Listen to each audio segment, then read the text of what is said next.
Senator Siewert. Thank you, Mr President. Mr President, my question is to the Minister for Indigenous Affairs, Senator Scullion.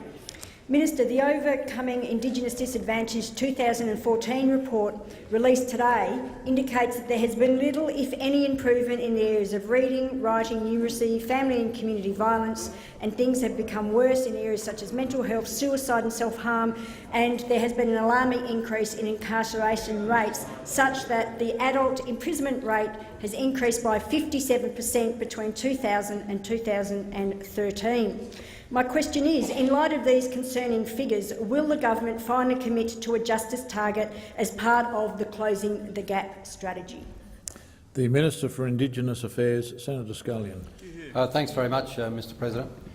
No, we won't be, and it's not something we've taken lightly. The setting of a target is probably one of the easiest things we do in this place. We can just simply set a target. I'm not suggesting anyone has just set a target and forgotten about it, Senator, but it is a very complex area. You would know the statistics that many of the people who are incarcerated because of circumstances invariably involved with alcohol and violence. And tragically, that violence is perpetrated against other Aboriginal people.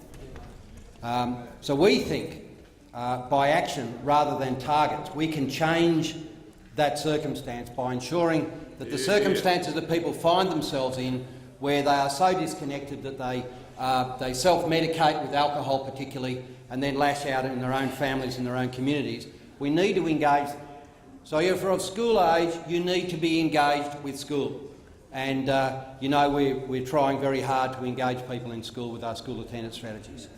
I think it's very, very important that one of the fundamentals of life of engagement is a job and work and all the self-esteem that that gives it. And so we are very much focused on ensuring that we readjust our inherited programs to ensure that people are working in purposeful activities so they are in the best position to move into work when they're ready. And of course the last of our fundamentals is providing safer communities. And whilst it isn't the complete answer, I certainly think our investment of some $54 million in the budget, some around $3 million that's for police stations, some $3 million for Aboriginal police officers, and we've made a number of investments in that area that I think will have a fundamental outcome, particularly on the last part of your question about incarceration.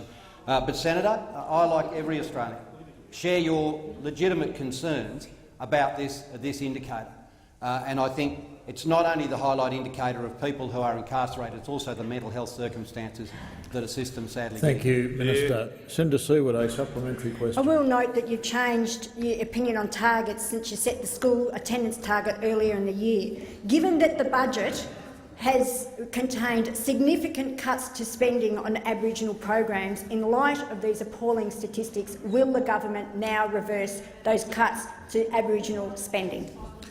Minister.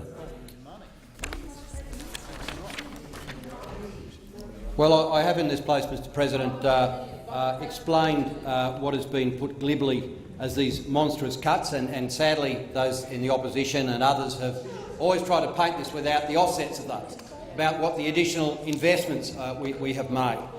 And so those additional investments are considerable. I'll run through those in a moment. But I can say, of everybody in this place, Senator Siewert, I know that you would appreciate that throwing money at this problem continually is not going to solve it. We have had governments with the right will over a long period of time that will just keep throwing money. It's about putting the funds in the right place. It's about making the program settings correct. It's about getting community ownership in it. It's about ensuring that we can have some synergies. That's why we've employed 570 Aboriginal people in getting people back to school.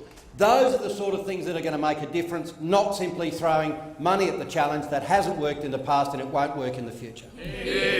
Thank you, Minister. Senator Siewert, final supplementary. Thank you. The WA Premier Colin Barnett announced this week that they're likely to close up to 150 communities. Again, given the appalling statistics in this report and that closing communities will likely add to that, what level of what action will the federal government take to ensure these communities are not closed?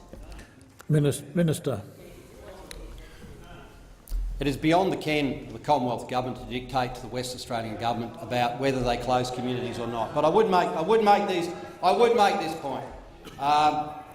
Well, they may well blame it on me, and that's not too difficult to do. But it is a fact. It is a fact that they are already paid through the financial assistance grants, which are indexed against both Indigenous people and against remoteness. West Australian Government, South Australian Government, every jurisdiction around this country gets that money already. Now, I'm not sure where that money goes in Western Australia and South Australia and other places.